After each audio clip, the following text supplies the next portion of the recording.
When I talk to a lot of women in general about family planning and what choices they're making, I think that there's still a lot of women's identity that is tied up in motherhood. And so women who sometimes fail to get pregnant naturally feel like they've failed as women. And it could be that they eternally will fail to get pregnant naturally. It could be that they fail once and have a miscarriage. But I think there's a lot wrapped up in pregnancy that's very much connected to a woman's identity. And so it's not just that this one thing didn't work out, it's that she's not a good enough woman. And I think that that's really deep. And I think that there's something that's not in women's control around that, which is that too much of our expectations for women are that they become mothers and that they adhere to that feminine responsibility.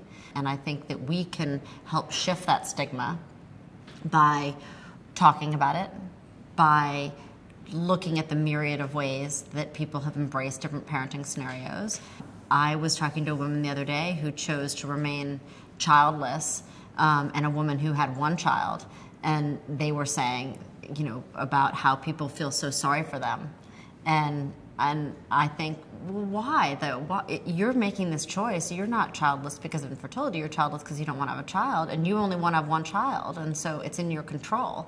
And I actually think that sometimes when it's in your control, it makes it more threatening, because infertility is something that happened to you, whereas when you're taking control, there can be more judgment.